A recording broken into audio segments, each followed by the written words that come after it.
olles ise põllumajanduses ja maheväetisi kasutanud ja ikkagi kasvatan täna ka, kuna lapsed söövad päris palju suvel asju, siis ütleks niimoodi, et ega põllumehed ütlevad ise ka, et põllud on surnud. Sa kasutad keemilist väetist, mis on, ma ei tea, seal 7 erinevat elementi, ega kehal on üle 80 vaja, et hästi funktsioneerida. Ja kui me vaatame põllumajanduse poole pealt, ega see hakkabki sellest pihta, mis sul mullas toimub. Et see on number 1 asi, mida me näeme täna näiteks maheväetise kasutamisega, kui taim on tugev, tal on kõik toitanud energeetiliselt, mitte ühte kahjurit ei ole ka peale tulnud.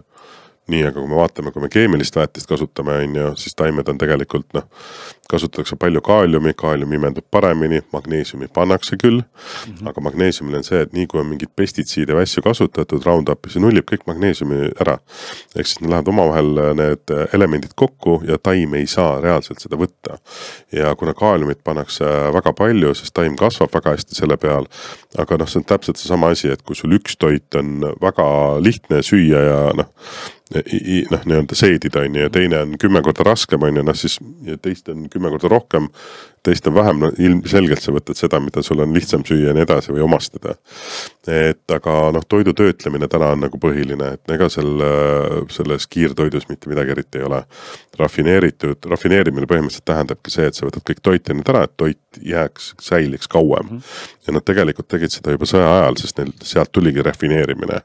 Kas selle esimene maailma seda, et meil oli vaja asjad viia üle, aga ennem läks toit raiskuma. Ja siis leiutatigi see rafineerimine, konserveerimine, kõik see pool, aga see kõik vähendab.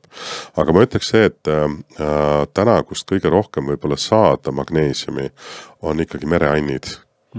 Ehk siis kindlasti mahe toetab, sest et seal ei ole kasutatud neid pestitsiide, herbitsiide, kõik asju, sest see isoleerib ka magneesiumi osakas, et endaga kokku sa ei saa kasutada.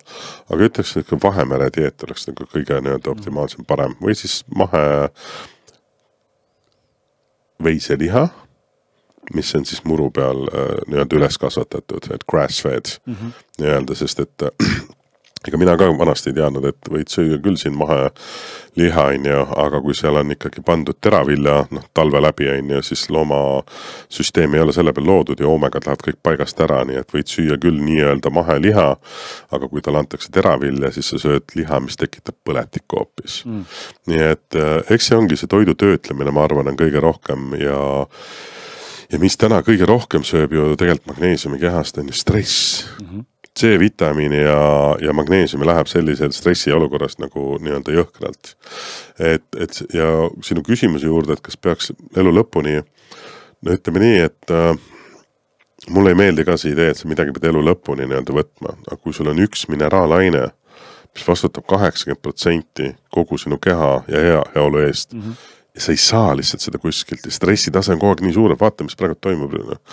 Ma pole elu sees, ma mõtlesin 2008 hullem juba, aga lihtsalt keegi ei räägi sellest. Ja siin kogu aeg kõik muuad maksud, kõik asjad tõusnud, kõigile tekitab see stressi. Et selles suhtes, ma näen täna, inimesed teevad kuuridena, nad jõuavad laadimiseni, nad saavad enamus neid magneesiumi puudussümptome ära, kui mitte kõik. Ja mingi aja pärast, vaata sa tunned, et energiat enam ei ole, aju on udune, äravus tuleb tagasi.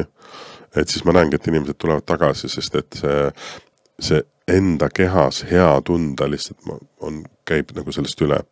Ja kui sa vaatad täna, et kui sul on toode, mis imendub nagu raku tasandil 100% iga sendi eest, seal ei lähe mitte midagi kaotsi. Nii et on inimesi, kes, ja nüüd ma näen, kus inimesed, kes on väga pikalt võtnud siin 1,5–2 aastat, need ütlevadki, et neil võtavad seal 3-4 korda nädalast, need võtta enam iga päev. Et selles suhtes täitsa individuaalne. Minu puhul olles saanud, ma nüüd vanasti hästi tugevad äravushäired, paanikani ma ei jõudnud, ühe korra vist käis see läbi, väga rets tunne. Aga täna mul on mingisugused hoidmiskogused, minu jaoks on see 600–700 milligrammi päevas ja kui ma olen muutunud lohakaks, et ma panen seal mingi 300 milligrammi edasi, no nädala 2 tuleb tagasi, ma tunnen kohe, et ma ei jõua enam, ajutöö ei käi niimoodi, sest magneesium on kõige olulisem mineraalaine, et närvide vahel info liiguks üldse. noh, nüüd ma saan aru, miks kõik ütlevad, ajuudu on nädala kahega kadunud. Keskendumisvõime tõuseb 2, 3, 4 kordseks. Suudan arvuti taga teha täna, kui vanasti oli 2-3 tundi pingsalt tööd. Jah, see väsitab mind, kui näiteks mingi loengu kokkupanek nii edasi, aga 10 tundi ei ole probleem. Noh, muidugi järgmine päev see niimoodi ei saa panna. Et see on nagu see togeli kasutamine, samamoodi. Aga selles suhtes jah, et ja ma tunnen täna puudust, et näiteks kui mul seda mineraalnete kompleksi sees ei ole, seda ma kuulen inimestelt ka, enam ei taha tavalist vett juua, siis seal ei ole seda, ma ei tea, minu jaoks igal juhul, ma tunnen, et see ma ei pane isegi seda C-vitamiini pulbrit, mis väga paljud panevad, et mul on see mineraalnete maitse. Ja ju siis, kui see väga hästi maitseb, ju siis keha tahab sealt midagi saada. Sa räägid sellest pulbrist, mis sul on siin keskpulk. Et me ise praegu kaalulanguse asjadega ka, et siis me väga nagu puuvilja sisse ei ole pannud ja siis ma olen ka selle väitnud, et praegu glukoosimoniter ka peale põnev jälgida. Mul meeldib testida, katsetada kogu aeg, mis asjad töötavad ja mis ei tööta. Et mustikaid saab väga palju süüa, aga söö midagi enne alla, kõik teemas. Aga sa mainisid mõne mõttes nagu, ütleme siis toidu poolt, eks ole, noh, sa mainisid siin ande, mereande ja tegelikult sa mainisid ka ärevust ja depressiooni, mis imeb seda kehast magneesiumit välja. Tegelikult neid asju, mis kulutavad kehas magneesiumi, neid on üle 110.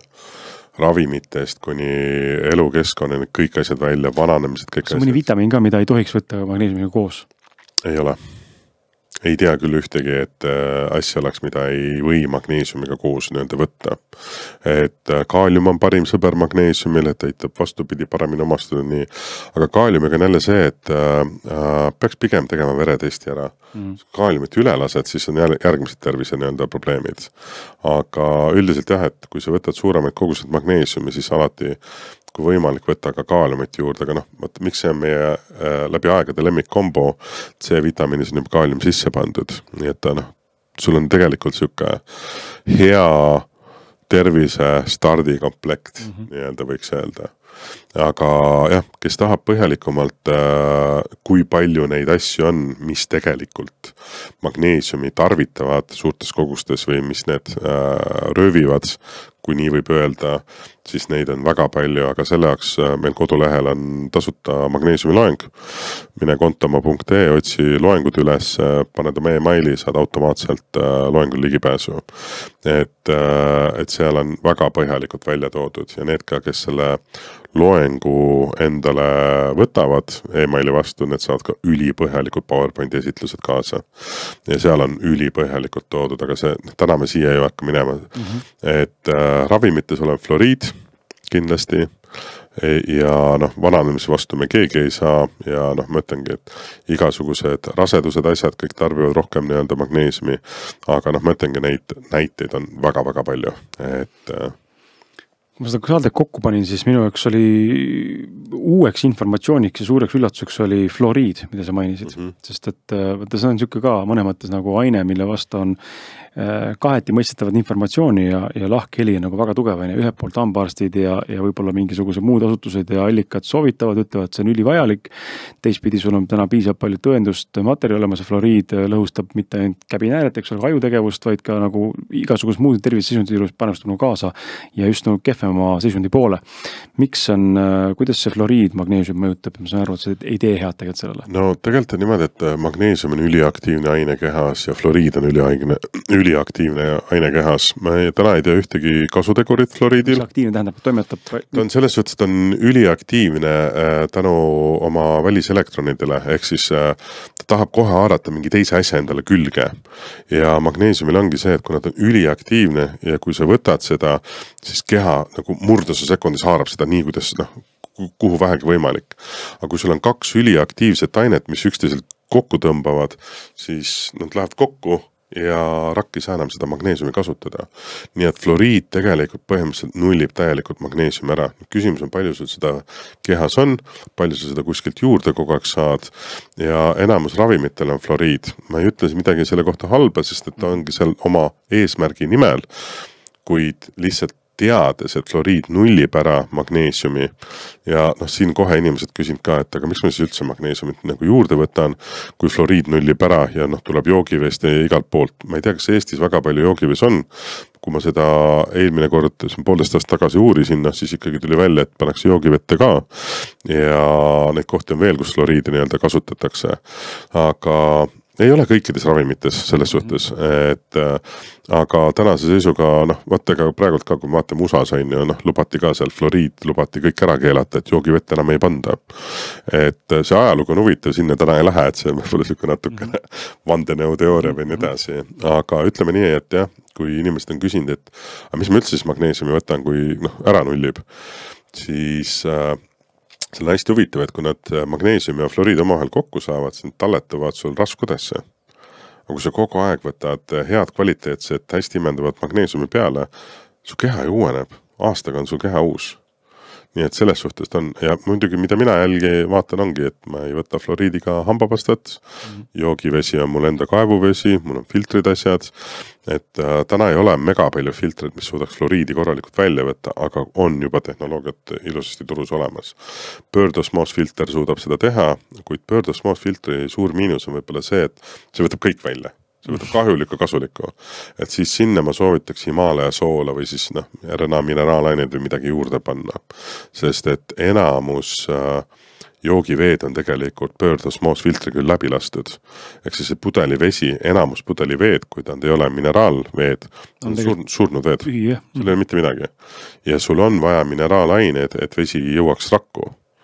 Noh, meil nüüd uued need RNA teadlased, kes punt seal on, nemad on avastanud mingi zeta-potentsiaali ja noh, see keerab mul juba kõik tagurpidi. Nemad väidavad, et sagedused toodavad ise rakusage.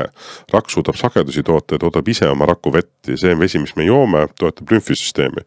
Ma ei ole neid uuringuid näinud, aga isegi doktor Caroline Dean seda ei teadnud. Me kõik räägime, mineraalained on vaja, et mineraalid lähevad, tõmbavad veerakku. Nüüd uued uuringud näitavad, et rak suudab sagedustega ise toota nagu vett, siis mul jookseb ka ühe kokku. Ma tahan enne neid uuringuid näha, et siis saab nii-öelda sealt edasi vaadata, aga see on päris põnev, mis infot sealt nii-öelda kogu aeg tuleb. Et see maailm muutub, tervisemaailm muutub hästi kiiresti, eriti nüüd, kus nagu tänase ajast, kus tehnoloogia võimalused nagu arenevad ja kasvavad ja sattusin alles hiljuti vaatama, väga soovitan sul vaadata, kui sa näinud ei ole, aga Netflixis on see Brian Johnson, üks biohacker, üks kutt, kes on müüs oma ettevõtte maha, ma ei tea, 800 miljoniga tegi exit'it ja hakkas enda elu biohackima eesmärgiga elada 200 aastaseks. Ja teda mõõdetakse nagu igasuguste aparatuuridega ja kuna tal on see võimekus olemas, arstid on kodus olemas ja kodus on mingi spets õhk pandud tiirlema ja kahjustaks. Ühesõnaga täitsa nagu, näitab, mis on nagu see nii-öelda maksimum ulme või ekstreemsus, kuhu saab minna, mis juhtub, kui me tegelikult anname kehale nagu optimaalselt kõige paremat kogu aeg. Ja teda vaadates nagu oli huvitav näha seda, kuhu me jõudnud tegelikult oleme, mis on tegelikult võimalik, kui nagu vähegi on nagu seda hullumeelsust või seda finantsi, et nagu teha ja teistpidi, kuhu me kogu aeg avastame uusi asju, kui inimese kohta juurde on ja midagi paremaks teha. No, kui me vaatame arstiteadus ka ju uueneb iga mingi aja tagant, et kui sul 20 aastat läheb mööda, siis enamus on ju tegelikult muutunud, nii et eks arstidel ka müts maha, kes ise alati juurde vaatavad, juurivad ja me oleme ka täna siuksesse kohta jõudnud. Me 2000 raamatut jagasime arstidele ja täna ma olen tagasidet saanud, et ka väga mainekad arstid soovitavad, sest nad näevad tulemusi meie toodetega. Nii et see on hästi, ma arvan, et see on iga toidulisandite ettevõtte unistus, et arstid soovitavad. Et selles suhtes. Aga jah, ma arvan, et see sama inimene, kes rääkis, ma nägin paar päeva tagasi just, vaatasin päris pika siukse lõigu läbi, nii et aga jah, tal oli terve hommikurutiinid olid juba päris pikad ja hästi palju aparaate, nii et selles, et teadus kogu aeg uureneb ja tehnoloogiad ka uuenevad, täpselt samamoodi, et miks me täna siin istume magneesiumi osas on ju, et natukene inimese harida, aga RNA brändi mineraalainete tehnoloogia on nagu see on nii ajast ees lihtsalt, et ma ei oska isegi seletada, et kui sul on tooted, mis ei vaja enam soolestikku ja imenduvad 100% raku tasandil. Noh, siis mul vist 3 nädalat tagasi jõudis see tegelikult nagu päris kohale nagu. Ja see on ka täna teaduslikult tõestatud, et nad tegid 2020 aasta uuringu. Seda vaatab korra pärast poole, kui me sinna poole nii-öelda... Põhimõtteliselt võid ju seda endale pähe ka, sellisugused inimesed, kes on kiilakad otse pähe määrib. Jaa, aga me juuste protokollid ongi. Sa paned tsingi, riimaidi, see mineraalite komponenti, paned sinna veel magneesiumi sisse ja niimoodi teevadki välismaal. Toetad ka välispidiselt, sest et mida väga paljud ei tea, riimäek, magneesiumit võid ka pealpinnad panna ja see võtab nagu enamus valusid sekundiga ära. Ja mul on hästi palju olnud eakamaid inimesi, kellele ma olen soovitanud, kes on hakanud nii-öelda viinud tooted, siis tahtnud tagasidet saada. Ja siis helistad 2-3 nädalat hiljem, kuidas läheb, väga hästi, et kuidas toode töötab, ülihästi. Jooksen. Ja siis küsin, et ei, no mitte nii, aga küsin, et palju ta võtad, et mitu milli või mitu pipetti on ja sest ta pole sinnamaani jõudnudki, mis kuidas sa tead, et toode töötab siis. Aga siis ütlesid määripõlved ja õlad ja kõik asjad kokku, mis valutavad ja no esimesest päevast hakkas kohe valud olid läinud. Et ma ei saa alati öelda, et 100%, aga no siiamaani, mis mina olen näinud, on see närvivalu või mis iganes, siuke 85-95% on juba minutiga läinud. Et välismaal nad ei saa seda reklaamida, sest et muidu seal on seadused, regulatsioonid, et see läheb ravimite alla, aga meil on tegelikult kodulehel ka olemas keel ja kreem Riimägi oma ja see on minu meelest üks kõige suuremaid avastamata pärleid. See Riimäg Lotion, püsike piklik pudel, see on hobusrasv, see on ulme, mida sinna kõike sisse on pandud. Ja siis, kui mul isa oli haiglas ja temal oli teoreetikumid ja veeeraldajate peal, siis jalg oli nagu ülikuiv, külm, ülitugev, kõvaks läinud, sest vett, niiskust veeeraldajad olid kogu aeg peal. Ja siis tal olid jalad läinud niimoodi nagu võtta, ma ei tea, Aafrika jõgi, mis on ära kuivanud. Need praod vaata sees. Aga tal olid need praod kõik valged. Ja siis ma panin ühe läraka niimoodi jala peale, mõtlesin, mis on ikka on ju, et kuna haiglas teoreetikumide peal need võtavad nii räigelt magneesiumi vähemaks, et ma teen siis jalad vähemasti kokku, et äkki saab parem katsetan toodet. Ma nii kahetsen, et ma ei teinud pilti enne ja pärast. Sest et ma panin ühe läraka, mõtlesin, et vähe ja siis sain aru kohe, et oota, liiga palju panin. Ja ma sain 2 jalga ära tehes, ma pidin veel väga palju maha pühkima. Ma nägin sekunditega, kuidas need vaod või need kadusid ära. Ja 10-15 minutit hiljem, kui ma uuesti jalgu läks vaatama, holy crap, täiesti pehmed, nagu, kuidas see võimalik on. Sest et tal isal olid kannad, sellised lõhelised ja hästi nagu ikka maamees, vaata, põllu inimene, et ei hoolitse selle oma ei käi seal pediküüris ja nii edasi. Et täna me oleme väga palju head tagasidet saanud, et aga eestlane ikka, ta ei taha väga kodulehele neid asju panna. Ja aru saada. Kuigi meil on päris palju tagasisideid juba, nii et eesmärk on äkki aasta lõpuks saame sinna 300-400 tagasidet kindlasti. Nii et, aga jah, selles suhtes, et sellised huvitavad asjad, mida Riimägi saab ka välispidiselt ja näiteks beebidele, kes ei maga või kellel on, sest väga paljudel on tegelikult ka ärevus, stress, nii edasi, sa tuled siia maailma ja sa ei saa üldse aru, mis siin nagu põhimõtteliselt toimub ja need tänukirjad emadelt, kes on avastanud selle, et Riimägi ja mul naine on väga palju seda infot levitanud, et kui sul on beebi, kes ei maga, võta Riimäg, tee jalad kokku enne igat tund, tee ka südame koht kokku ja neid tänukirju on väga palju seks täna. Et seda on võimalik ka kasutada välispidiselt. Ultrajooksjad täna meil siin, kes on avastanud selle toote. Esiteks nad ei saa aru, kuidas see niimoodi energiat toodab, sest see on täiesti ulme. Aga neil on väikene mikropudel kaasas ja tavaliselt see on 60-70 kilomeetril hakkab põlved alutama. Nii, väike peatus, paar minutit põlved Riimägiga kokku ja tuld. Et ülihästi töötab. Nii et